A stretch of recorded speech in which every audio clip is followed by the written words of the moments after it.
All right, so Sermon on the Mount, if you haven't been tracking with us, we've been looking at one of Jesus' most famous talks. It's actually got a name, Sermon on the Mount, as I said.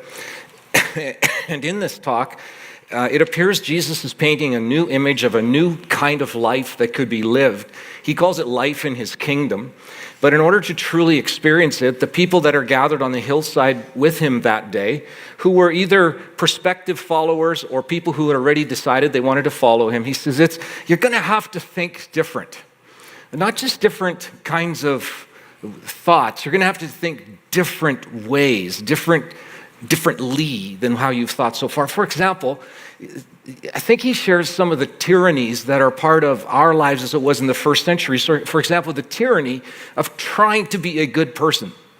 That's a really hard thing to do if you're going to do that on your own. If you're just going to set about your mind, I'm going to be a good person. You're not going to have much success. So Jesus, you're going to have to think different.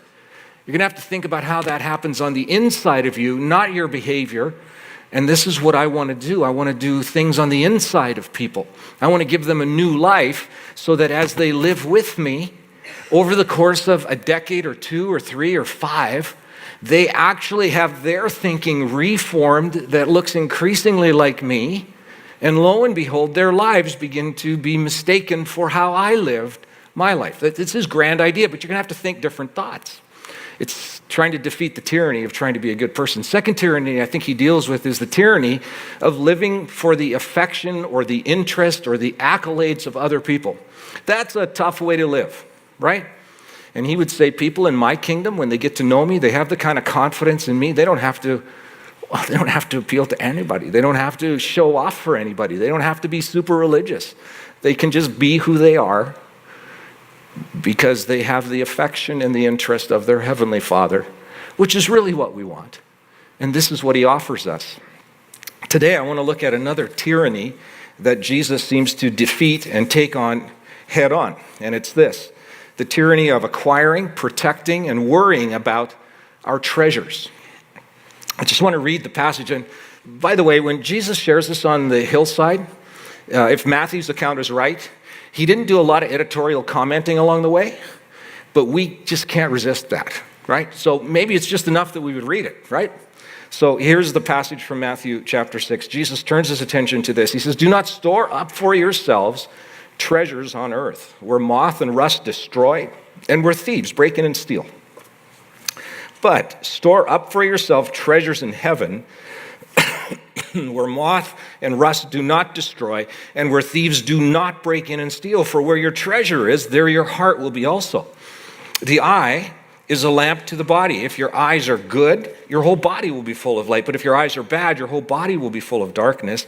If then the light within you is darkness, how great is that darkness? No one can serve 2 masters. Either he will hate the one and love the other, or he'll be devoted to one and despise the other. You cannot serve both God and money. Therefore, I tell you, do not worry about your life, what you will eat or drink, or about your body or what you'll wear. Is not life more important than food, and the body more important than clothes? Good question. Look at the birds of the air. They do not sow or reap or store away in barns, and yet your heavenly Father feeds them. Are you not much more valuable than they? Who of you by worrying can add a single hour to his life? And why do you worry about clothes? See how the lilies of the field grow? They do not labor or spin, yet I tell you that not even Solomon in all his splendor was dressed like one of these. If that is how God clothes the grass of the field, which is here today and tomorrow is thrown into the fire, will he not much more clothe you, O you of little faith? So do not worry, saying, what shall we eat, or what shall we drink, or what shall we wear? For pagans run after these things, and your heavenly Father knows that you need them. But seek first his kingdom and his righteousness, and all these things will be given to you as well. Therefore, do not worry about tomorrow, for tomorrow will worry about itself. Each day has enough trouble of its own." So true. So let's go back and let's kind of work through. I'm not going to look at every verse, but let's look at what I want to look at is kind of the logic of Jesus' thinking. So think different. Just look at how he thinks about the subject matter of acquiring, protecting, worrying about the treasures that we have in our lives. So starting in verse 19, he simply starts it off this way, new subject matter in a sense. Do not store up for yourselves treasures on earth. So a comment about treasures for just a second. What are they? Well, these are things, actually all kinds of things that we try to acquire. And once we acquire, we try to protect them. And in order to make sure that they're protected, a little worry gets added in to make sure they are protected and we don't lose them. And all of it because we value these things. It's a simple value statement for us. Now, they may not actually have value in and of themselves to anybody else, but they do to us. And we go to great gains to acquire more of them. We go to great lengths to protect them. And we're a little worried that we might lose them. Oftentimes we think that these are material things, and one thing in particular, money. However, not once in this whole section does Jesus mention money, to which you might say, oh yes, he does. Verse 24, you read it. Right, I want to get to that. I'm going to clarify that in just a little bit. He doesn't refer to money. Now, the reason I say this is that while money can be a treasure for some, it isn't for everybody, and you can't assume that it is. In fact, not everything we treasure has a material value to it. Tell me whether or not you treasure your reputation. If somebody says something about you, or you hear somebody has said something about you, and you're concerned that it might infringe on your reputation with other people, tell me how much of a treasure that is. What do you do when that happens? If you value it, you respond to it. Our relationships are treasures. Friends and family, romantic friends, spouse, children, mom, dad, they're treasures to us. Not just the people, they are too, but the relationship is. Our security and our safety can be treasures. Our time, our skills, our academic credentials, all of that stuff. Our health, our bodies can be a treasure to us. So they're not all just material things. Many of them are. Here's the thing. The point is, we all have treasures. All of us do. It's an essential part of being human, actually, to tell you the truth. To not have anything that one treasures is a non-human condition. And almost nothing scorns people more than when we degrade, deprive, or destroy their treasures. We treasure things and we lock them up. We put them in safes and we write legal contracts and we put padlocks and chains around them. We encrypt them and we put firewalls up. And it isn't just us sophisticated adults that do this. We learn this really early on as children. Without even being taught this one, some of the first words that we learn, right around the mommy and daddy words that we learn, is the word mine. Mine. I've got some grandchildren hanging out with me these last few weeks. There's a lot of mine going on. I had a conversation with my youngest grandchild the other day, and as if you can have a conversation, I said, that's mine. He said, no, it's mine. I said, well, who bought it for you? It's mine. No, Grandpa bought that for you. It's mine. Well, actually, it's not. It's on loan to you. I didn't actually officially give it to you, kid. You can use it, but it's mine. It's mine, he tells me. It's mine. And he takes it and runs off to the toy room with it. It's mine. Yeah, we get that early on. It's a treasure to him. So the first thing that Jesus says about our treasures is that it's not a smart strategy to store up treasures germane to the earth. It's just not a smart strategy. It appears his concern is not so much with having treasures or even acquiring more and more of them, accumulating and storing up these treasures, but the type of treasure that we're acquiring and accumulating seems to be his point of view here. He seems to be concerned. It's the type of treasure. He does not tell us, he will later, however, why this might be a concern to him, except to remind us of what we already likely know. Treasures that come from this earth, in the end, remain on this earth. Right? It might happen through death when someone else gets your stuff, or as Jesus points out, earthly stuff that has this propensity to wear out, break down, rust away, get devalued, and become obsolete with newer, nicer, smarter treasures that are invented and become available. It's just what happens. We know that. Jesus states these less as a possibility and more as an inevitability of our treasures. It's like the idiom, you can't take it with you. And Jesus then says there's a better type of treasure. There's just a better kind of treasure and a better place to store up that type of treasure. In verse 20, he says, but store up for yourselves treasures in heaven. In other words, Jesus says the smarter strategy is to acquire, accumulate, and store up treasures, even lots of treasure, but make sure it's the kind that can be stored up and accumulated in heaven. Apparently, the kind of treasure heaven accepts does not carry with it the danger of wearing out, rusting away, breaking down, or being devalued or replaced with something newer and better. Doesn't happen. This was an entirely new thought for the people on the hillside. What exactly is an imperishable heavenly treasure? See, for the people on the side of the hillside, they didn't think a whole lot about life after death. It just wasn't part of first century Judaism very much. Here they thought about rewards and they talked about judgment and the afterlife, but it just really wasn't a lot of discussion about it. So it's kind of a new idea that Jesus drops in their mind. What are these heavenly treasures? I recall as a little boy developing the idea that all my good deeds were written down in heaven, and this would be the treasure that one day my life would be compared to. I got that even as a little kid. I guess those were the treasures, and I assumed that if the good ones got recorded, so did the bad ones, and I needed to make sure that good treasure outweighed the anti-treasure, whatever that really was. And I never knew for sure whether it was. And so I always thought I was at a deficit. So guess what I did? I think over 1,000 times I asked God for a reboot, a redo, do-over, come into my heart again and again and again, because I didn't think I'd stored up enough treasure, or the other anti-treasure had worn away, unbalanced that treasure.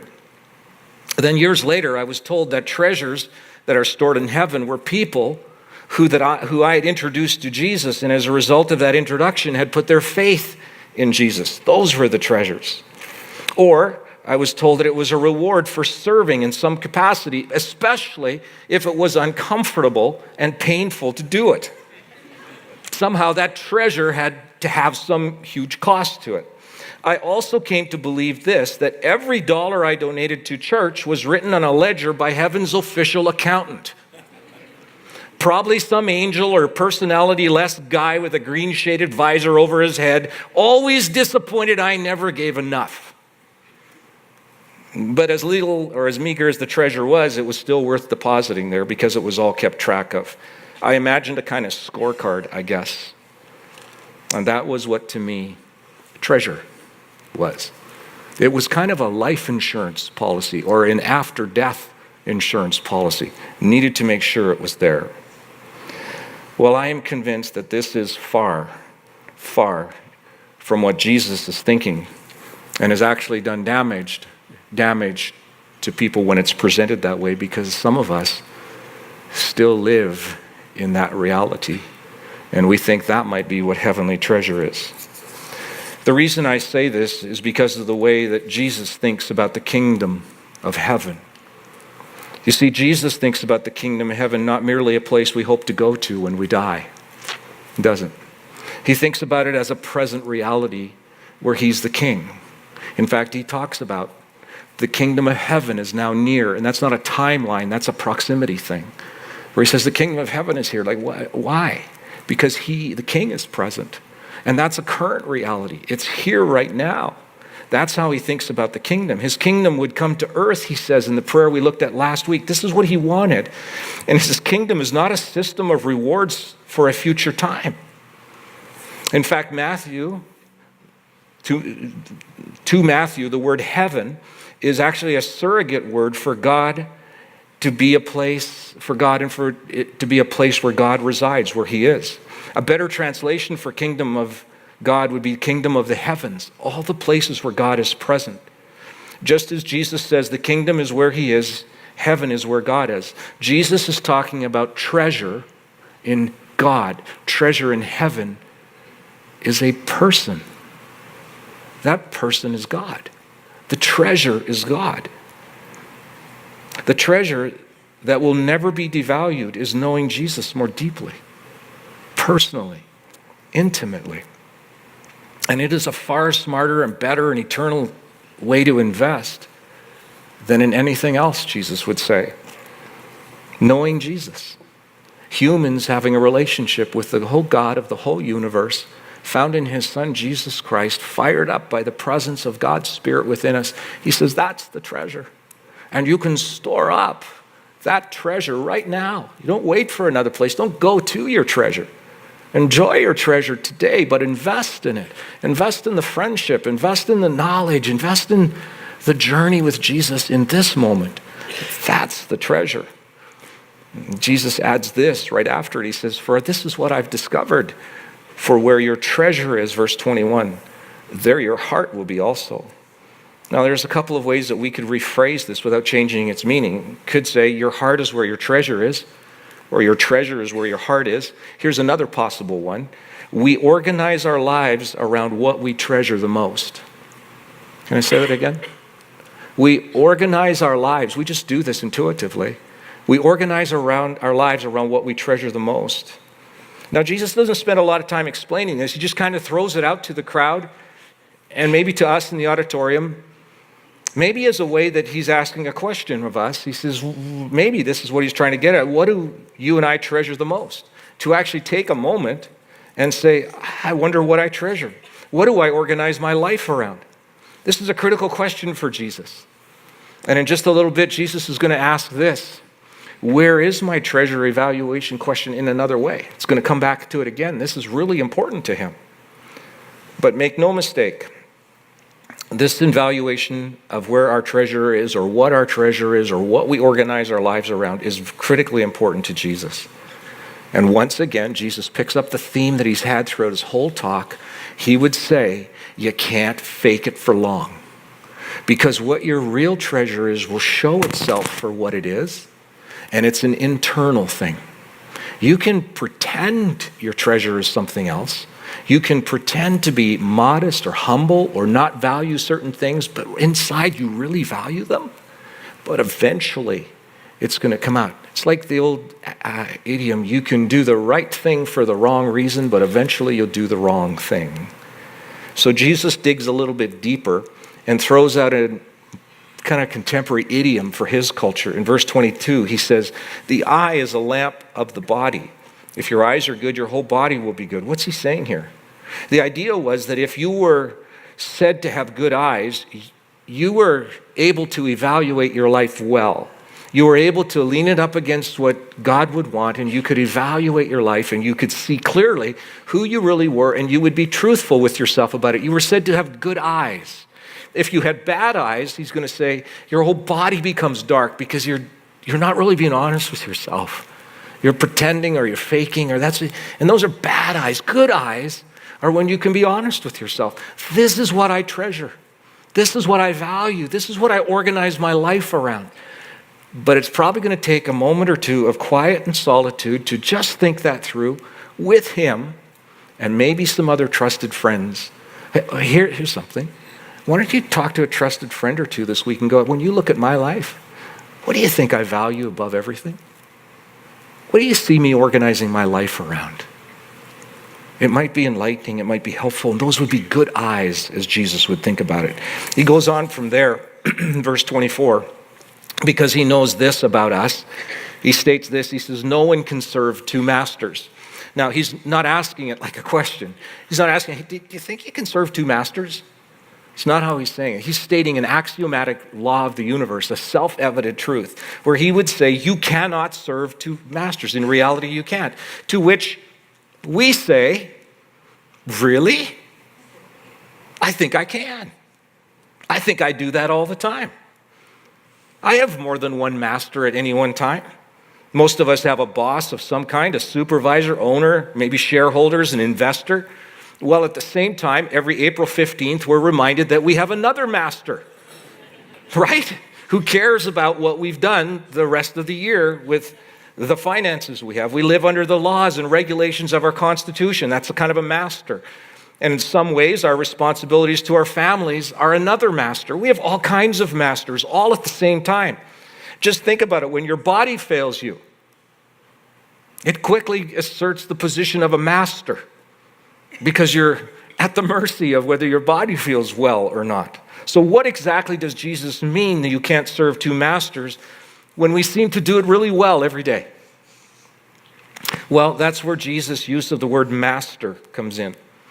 The Greek word used would be better translated ultimate master, or better yet, alpha treasure. Alpha treasure. You all heard of an alpha dog? Is that a new term for you? Well, according to Wikipedia, in the studies of social animals, the highest ranking individual is sometimes designated as the alpha. Now, these can be males or females or both, depending on the species. Other animals in the same social group may exhibit deference or other species' subordinate behaviors toward the alpha or the alphas. Does that make any sense? You're looking at me like, what is he talking about? Alpha animals usually gain preferential access to food and other desirable items or activities just because they're alphas. Though the extent of it varies from species to species, male and female alphas may gain preferential access to all kinds of benefits. In some species, only the alpha is permitted to reproduce. Alphas may achieve their success by superior physical strength and aggression, or through social efforts in building alliances within the group. The individual with alpha status sometimes changes, get this, often through a fight between the dominant and subordinate animal. These fights often end in death, depending on the animal. I think what Jesus might be pointing it to is, yes, we all have masters, but in the end, it's going to turn out, believe it or not, he's right once again, that there is an ultimate master or an alpha treasure. You see, alpha treasures are not things that are voted on. They're not. Rather, they emerge over time and through interaction and through daily life. To use Jesus' term is you can't have two alphas for long. Either you will hate one and love the other, or be devoted to one and despise the other. And it may not happen today, tomorrow, but eventually that is what is going to come to the surface. You can't have two alpha treasures in the long run. You just can't. You will eventually settle on one. And Jesus tells us that he has discovered that the ultimate alpha treasure is a competition between God and in our translation, money. Now this is where I want to correct something. God and money is what our translation says. Those are the two alphas. Well, this is where the New Living Translation, and what I'm reading out of, maybe doesn't get it as accurate as it could. Here's what I mean. Jesus' everyday language of communication was Aramaic. It was the common language of the first century, but the New Testament scriptures were written in Greek. So when Jesus comes along and uses this phrase, you can't serve both God and money, the term that he is actually using, translated from Aramaic, the Aramaic term is mammon. Well, here's the thing. There's no Greek term that means exactly the same thing. So the Greek scholars, when they interpreted, used the closest word that they could find, which means something a little different. They used the Greek term mammonis. What does that mean? Well, it means this. Mammonis refers primarily to money, where the original Aramaic term referred to things like stuff, possessions, valuables, treasures. It was a broader category than what the Greek translators gave it. So what Jesus is saying is, as much as you might have heard it otherwise, when pastors got up trying to raise money for the church, and they said the battle is between God and money, that's not what it says. It says the battle for the alpha treasure is between God and all the other things that we might enjoy, our possessions, our reputation. God puts himself against all those other things, not just money. It might be. Now, why is that so important? What Jesus is trying to do is help us with something so that we don't get the wrong alpha treasure. It matters to him, not because he's insecure and he wants all of us to pick him like a popularity vote. He's not narcissistic in that he needs to be the alpha. No, it turns out he's the alpha. In fact, he's the alpha and omega. You know him. He's just stating a fact that we're all going to come to at one point, because what are we told at the end of all the stuff, when it's all said and done, every knee will what?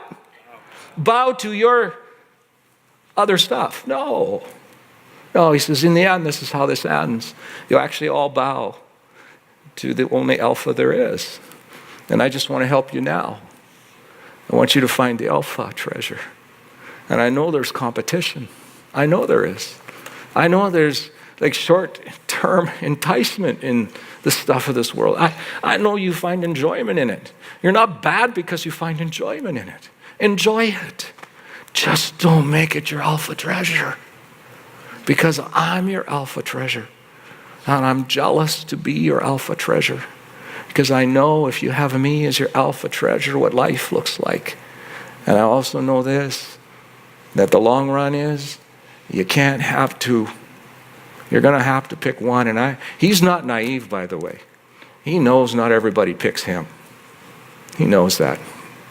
And yet, for everyone, he says, I gave my life so that everyone would have a chance to pick me. Because I picked them.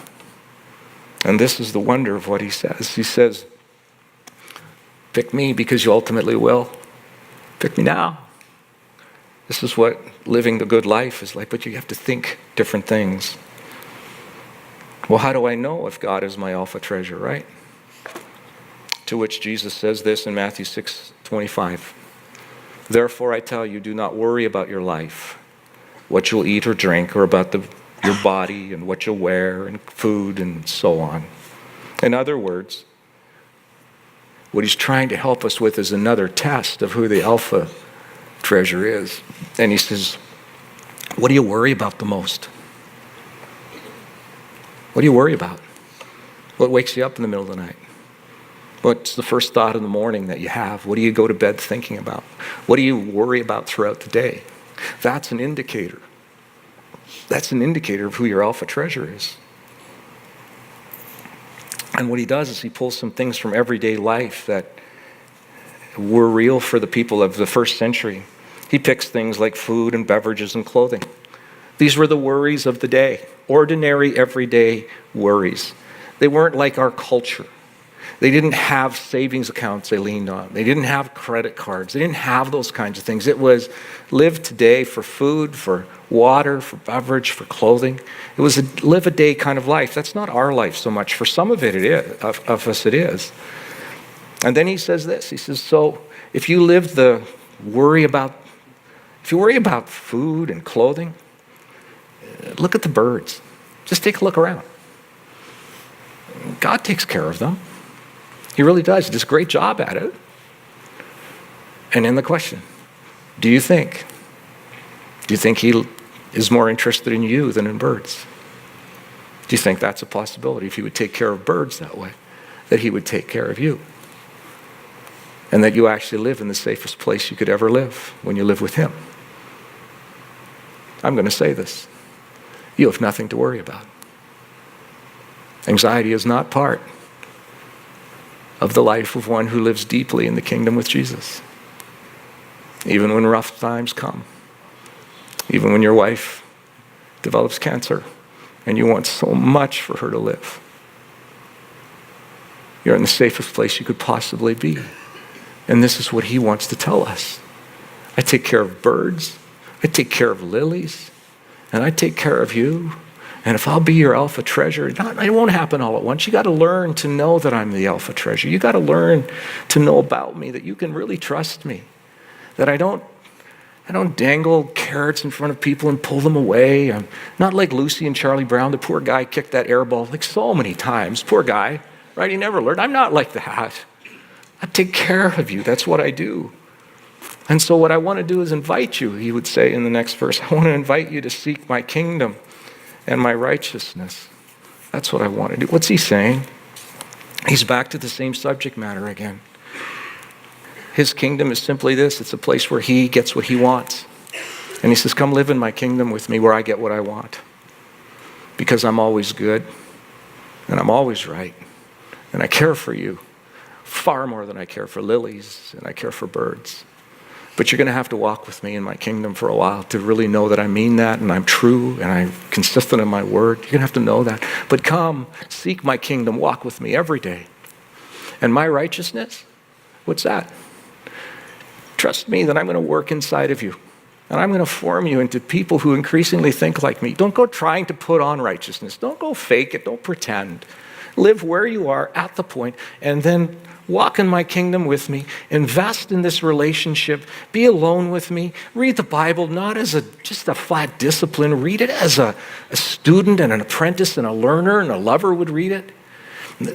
Be alone with me for extended periods of time. Do every moment of every day with me. That's life in the kingdom. And you're going to take upon me by displacement, not because you're trying a righteousness, a rightness about life. And the result will be, if that's your alpha treasure, you won't worry about a thing. You won't worry about a thing because I've got you. I've got you all the time. What an incredible thing Jesus shares with his friends. And he really means it. You and I are designed, as we walk with him, to live a worry-free life. Because he is meant to be our alpha treasure. Now that's good news. And Jesus, we thank you for the good news, for what you teach us, for who you are. Some of us are just starting with you. We're trying to figure out exactly who you are and your words. Are they believable? Are they true? Are they right? Well, Jesus, maybe even in the auditorium this morning, there would be somebody who watched a couple of people publicly declare what they've discovered you to be. And they would say, that I've held out. And I'm not holding out any longer. I'm going to learn to live in the kingdom with my king and allow him to be the treasure and to form me into his likeness. You know, don't you, that's just a decision away. And that can happen in this moment for us who have maybe made that decision, but truthfully, it's a little flatlined right now. Jesus, walk us into this place where you are the treasure, to discover you again. Would you take us by the hand and lead us deeply into your kingdom with you? And we'll be so grateful for it. Do in us what you want. And then I would say, Jesus, would you, for those of us who are worriers, maybe even habitual, compulsive worriers, that it wouldn't just be a matter of shoring our faith up, but it would be a matter of getting to know you, of really getting to know you, and finding that you are worthy of our full trust and the full weight of our lives, so that we too could be among those who live worry-free. And anxiety is just not part of our world. And we'll be grateful to you, Jesus, for that. And we thank you already. Amen.